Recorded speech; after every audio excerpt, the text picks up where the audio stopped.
Welcome to my channel. ఇప్పుడు మ్యాక్బుక్లో మనం ఎలా పవర్ పాయింట్ని డౌన్లోడ్ చేయాలో చూద్దాం. ఇక్కడ ఫస్ట్ నేను బ్రైట్నెస్ ఎక్కువ పెట్టుకుంటాను, కనిపెట్టలే.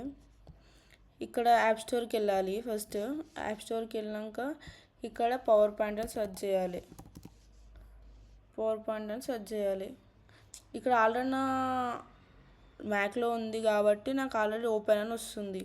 లేదు అని అంటేనేమో అది గెట్ అని ఉంటుంది, డౌన్లోడ్ చేసుకోవాలి. ఆల్రెడీ నా దాంట్లో మైక్రోవర్డ్, మైక్రోసాఫ్ట్ ఎక్సెల్ ఇవన్నీ ఉన్నాయి కాబట్టి నాకు ఓపెన్ అని వస్తుంది. ఇప్పుడు మైక్రోసాఫ్ట్ 365 అని ఉంది.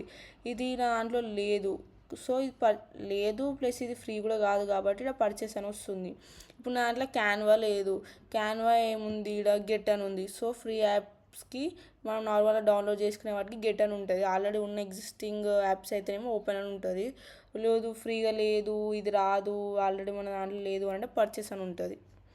పర్చేస్ అంటే ఇప్పుడు Microsoft Word, Microsoft Excel, Microsoft PowerPoint, Microsoft Outlook ఇవన్నీ మైక్రోసాఫ్ట్ 365లో వస్తాయి. అది డబ్బులు పెట్టి పే చేయాలి. ఇప్పుడు కీనోట్ ఇవన్నీ దాంట్లో ఉన్నాయి కాబట్టి ఓపెన్ అని వస్తుంది. ఒకవేళ మన దాంట్లో లేనిది అయితే గెట్ అని వస్తుంది. మనం డైరెక్ట్గా డౌన్లోడ్ చేసుకోవాలి దాని మీద క్లిక్ చేసి.